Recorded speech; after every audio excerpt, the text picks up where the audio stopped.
Bonjour, bon après-midi. Bonjour et salutations spéciales aux producteurs qui sont venus cet après-midi chercher la récompense de leurs efforts. Merci aux représentants des corps diplomatiques qui sont venus soutenir les producteurs de leurs différents pays. Nous allons couper notre séance en deux parties. Dans une première partie, nous allons avoir une table ronde, un échange avec des représentants de pays producteurs qui sont à mes côtés sur cette estrade. Je vous les présenterai dans un instant. Et dans un deuxième temps, nous ferons monter sur l'estrade tous ceux qui ont participé à la vie de l'association en apportant leur chocolat et en obtenant une reconnaissance des jurys AFPA qui se sont réunis pour faire ce travail. L'objectif de l'AFPA, c'est de faire en sorte que des producteurs qui se donnent un mal de chien pour faire des productions d'exception soient enfin reconnus, alors que dans leur pays, n'ont pas forcément les structures qui permettent d'assurer la promotion de leurs produits. Une première raison très économique, c'est donner de la valeur ajoutée au maximum dans les pays producteurs. Et la deuxième raison, c'est que, et notre expérience européenne le confirme, lorsque le produit est transformé par l'agriculteur, ou du moins aux côtés de l'agriculteur, on peut obtenir des résultats que l'on n'obtient pas quand il y a plusieurs milliers de kilomètres entre la production et la transformation. Que le Pérou prétend être le pays d'origine du chocolat. Oui, merci Philippe. Tout d'abord, remercier l'invitation d'ARPA parce que ces concours d'ARPA nous tiennent au cœur. Depuis sa création du concours, le Pérou s'engage fortement à présenter le meilleur de notre secteur cacaotier, mais pas seulement cacaotier, chocolatier. On ne veut pas seulement être un pays producteur de matières premières, mais surtout un pays transformateur avec valeur ajoutée. Et c'est le seul concours au monde qui valorise nos produits, qui valorise toute notre population, 250 000 familles qui travaillent dans le chaîne de valeur du cacao. Et c'est pour ça que l'État péruvien s'engage pour présenter tous les ans, de 3 ans déjà, ce concours et fait possible la présence des producteurs, des exportateurs péruviens. Et pour revenir à la question, le Pérou ne prétend pas, mais c'est le berceau du cacao parce que l'histoire a changé. Alors, dans le musée, l'histoire, c'est retracé une histoire de 3000 ans. Maintenant, nous avons une histoire de 5000 ans dans notre terroir, au nord du Pérou, dans les bassins amazoniens.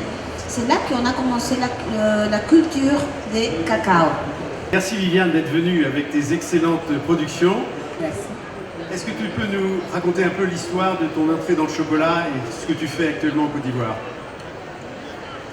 L'histoire de mon entrée dans le chocolat, c'est un peu une histoire de passion, comme vous le savez. Une histoire de petite fille de planteur qui est devenue aujourd'hui maître chocolatier. Pour cela, je vais vous raconter un peu mon parcours. J'ai vécu en France, ici où j'ai été formée en Alsace.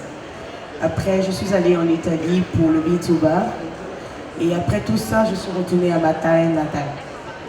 Parce que, pour un rappel, la Côte d'Ivoire est le premier pays producteur de cacao et aussi aujourd'hui le premier gros broyeur au monde. Est-ce que je peux me permettre de dire que l'image de la Côte d'Ivoire, c'est plutôt l'image de cacao industriel?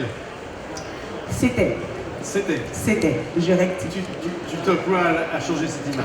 On s'emploie, pas uniquement moi, d'autres artisans. C'est pour ça que ce concours de l'AFPA était important pour nous. De montrer aux yeux du monde qu'on n'est pas seulement une nation de cacao, mais aussi on est une nation de chocolatiers, de chocolat, et qu'on peut faire du chocolat gourmet, du chocolat de qualité, du chocolat qui peut être reconnu sur le plan international et qui a obtenu un prix. Reconnaissance internationale, mais aussi peut-être reconnaissance nationale. Comment fonctionne le marché en Côte d'Ivoire? Il y a des Ivoiriens qui s'intéressent au chocolat d'exception que tu produis? Oui, de plus en plus, la nouvelle génération s'intéresse aux produits de qualité. Comme dans tous les pays, de plus en plus, les gens s'intéressent à tout ce qui est naturel, tout ce qui est qualité, tout ce qui est produit d'origine, qui est sans ajout artificiel. Donc en Côte d'Ivoire, de plus en plus, c'est beaucoup apprécié. Et on découvre aussi, en même temps, nous-mêmes en tant qu'Ivoiriens, on découvre qu'on a du chocolat de qualité, on découvre qu'on a des fèves de qualité. Comme vous avez fait mention, il y avait cette amalgame qui était fait sur notre cacao, qui nous attribuait le statut entre guillemets de cacao industriel. Mais non, vous l'avez vu, vous l'avez goûté, et aujourd'hui on est ici pour le démontrer et pour prouver que non seulement on a le volume, mais non, aussi la qualité. Jérémy, est-ce que tu vas partager cette analyse?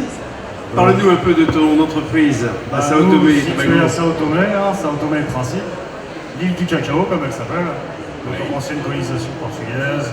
Donc, nous sommes basés là-bas, nous avons 500 hectares de plantation, d'où nous faisons du café, de la vanille, enfin tout ce que la terre peut produire. Là-bas, oui. Et effectivement, on élabore justement sur des cépages différents, des assemblages. Et c'est ça qui est merveilleux de travailler sur cette île-là et de faire des choses d'origine comme le Pérou ou la Côte d'Ivoire. C'est ça la magie. Hein. Mais alors donc vous êtes a priori un grand planteur. Comment vous est venue l'idée de transformer une partie de votre récolte en chocolat? En fait, il y a le fondateur avant tout qui est tombé amoureux de l'île et qui a investi sur ces terres justement. Et ensuite, Monsieur Martin, il s'appelle Jean-Rémy Martin, qui est le fondateur. Et il a décidé justement de fabriquer tout sur place pour valoriser aussi la population pour cette île qui est peu connue aussi, Sao Tomé et Principe. Et aujourd'hui mettre en valeur les produits du terroir principalement, et faire du mieux. Et aujourd'hui moi je suis très fier d'être sur place et de pouvoir transformer tout ça avec des équipes. Et puis, Alors comment voyez-vous l'avenir les uns et les autres? Au Pérou, qu'est-ce qui va se passer? Il y a de plus en plus de jeunes. Oui, la nouvelle génération de notre pays, oui, c'est bien à produit, et la preuve, c'est notre ouestin en bas, qu'on vous invite à découvrir. Il y a plein d'entrepreneurs qui font des recherches sur les variétés natives de cacao, mais nous sommes ça, mais s'intéressent à développer toute la technologie, la transformation, la fermentation, jusqu'au séchage, le conchage. Vu qu'avoir la barre, la tablette finale, avec des présentations vraiment très impressionnantes, parce que il y a toute une révolution, comme j'avais dit. Nous avons depuis 13 ans un salon de chocolat au Pérou, alors qui est devenu cette année le seul membre des premiers pays producteurs de cacao kénien, membre de la famille des salons de chocolat du monde. Alors, c'est un salon très international et les exposants sont tous péruviens et on attire toute la région dans notre centre de la capitale Lima. Alors, on montre aussi ce type de transformation avec, comme je vous ai dit, des combinations, des mélanges assez étonnantes. Non? Comme des sels, comme des nids de café avec le café, même avec des graines de noix, de sachainchi, des fruits très exotiques qui ne sont pas reconnus, non? Et on produit des chocolats pour les diabètes, ceux qui souffrent de diabète, avec le yacon, que c'est un fruit, une hercule naturelle qui remplace le sucre. Alors, je pense qu'il y a beaucoup d'avenir, c'est surtout parce que le marché est très important, une croissance de la demande qui cherche des sources durables. Et le Pérou, à l'heure actuelle, est le 2e exportateur mondial de cacao bio, commerce équitable. Et vous avez une coopération au niveau interrégional avec vos pays voisins? On reçoit la visite des autres des voisins. Oui, on fait beaucoup d'échanges. C'est assez large déjà, notre pays en plein transformation cacaotière. Avant c'était les cafés, toujours c'est le café à la tête, mais le cacao c'est l'alternative à une culture de la coca. Alors vraiment un but social et aussi soutien de la coopération internationale, soutient toutes ces transformations, tous les différents zones de production. Nous avons le fameux cacao blanc, le blanc de Piura au nord, le cacao chuncho de la ville impériale de Cusco au sud, on a le cacao fino d'aroma de la partie amazonienne, et comme ça, différentes variétés qui sont vraiment, qui font la délice de tous les chocolatiers du monde. Et en Côte d'Ivoire, comment ça se passe? Tu fais partie d'organisation, tu fais partie d'une coopérative, tu nous as dit? Oui. En Côte d'Ivoire, notre challenge est beaucoup plus différent. On est sur tout ce qui est écologique aujourd'hui. On essaye de travailler sur le reboisement, le cacao ami de la forêt. Et en grande partie, on essaye beaucoup de travailler sur, comme je viens de le dire, tout ce qui est écologique, reboisement, mais dans la transformation. Notre plus gros challenge, c'est de pouvoir transformer une grande partie de notre matière première. Parce qu'on est exportateur à l'origine et aujourd'hui, on se bat pour pouvoir transformer sur place. On se bat aussi pour faire reconnaître notre cacao comme un cacao de qualité, comme je l'ai dit. Donc, nos challenges sont beaucoup plus différents. Vous avez déjà des grands transformateurs industriels implantés en Côte d'Ivoire. Oui, énormément. Énormément. Donc déjà, la Côte d'Ivoire a pris le pas d'exporter plus une matière première élaborée qu'une matière première brute. Oui, aujourd'hui, comme je l'ai dit, on est le premier gros broyeur au monde. Oui. Voilà. Donc on est en train d'évoluer sur ce chemin de la transformation. Et aussi, on n'oublie pas tout ce qui est agroforesterie et environnemental, cacao durable, tout ça. C'est plus ce challenge qu'on est en train de relever. Et vous avez des organisations pour regrouper les jeunes producteurs, les jeunes transformateurs comme toi? Oui, il y en a énormément. Très bien. Je ne me permets pas de citer ici, je pourrais en oublier. Donc voilà. Ce serait une erreur diplomatique grave. Exactement, il ne faut pas. Il ne faut pas. Et à Sao Tomé, qu'est-ce qui va se passer? Sao Tomé, nous, on n'est pas une coopérative, nous travaillons avec les producteurs aussi, nous formons les producteurs pour avoir aussi une qualité de cacao de qualité, mais sinon, non, nous sommes... Et quel est le type de relation économique que vous avez avec les producteurs? Vous avez des contrats de fourniture? Non, du tout. Nous, on est vraiment autonomes. D'accord. Mais on est là aussi pour le pays. On a ouvert une école aussi dans le village pour aider les enfants, une clinique aussi pour la santé. Enfin, on a un rôle social quand même dans tout ça et qu'il est important aussi de ne pas oublier. Il est même essentiel sans doute, dans les objectifs de votre fondateur. Et la part de la transformation dans votre récolte, c'est quel pourcentage à peu près? Comment ça? Sur 100 kilos de cacao, combien de pourcents transformez-vous en chocolat?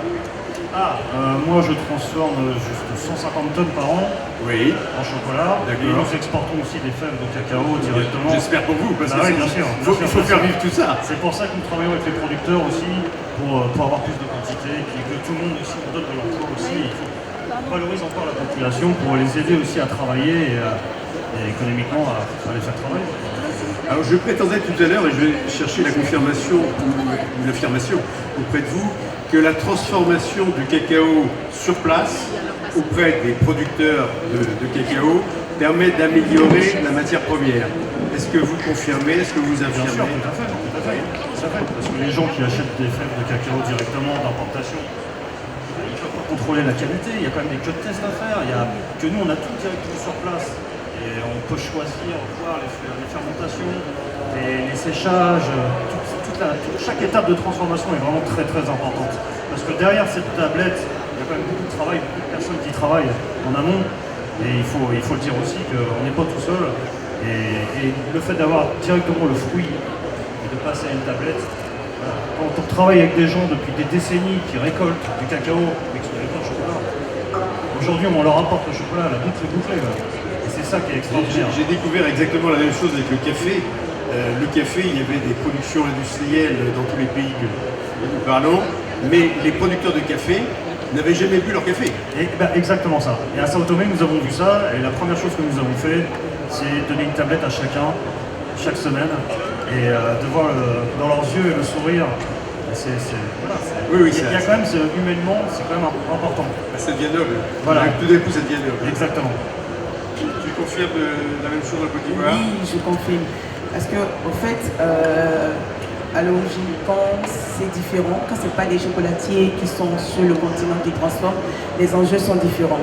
Le planteur, il est beaucoup plus sur la production, donc sa quantité de production annuelle.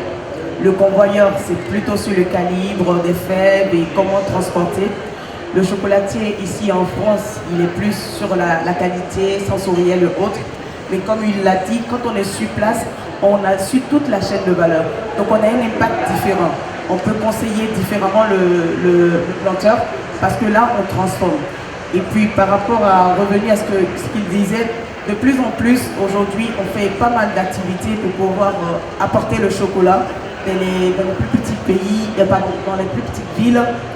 Et chez nous, il y a le Conseil du café cacao qui travaille énormément à valoriser le chocolat. Donc il y a pas mal de dégustations qui sont faites dans des écoles primaires pour apporter le chocolat aux enfants. Il y a certains, ici, quand je viens dans les salons à l'international, il y a beaucoup de personnes qui n'ont jamais vu une cabosse de cacao.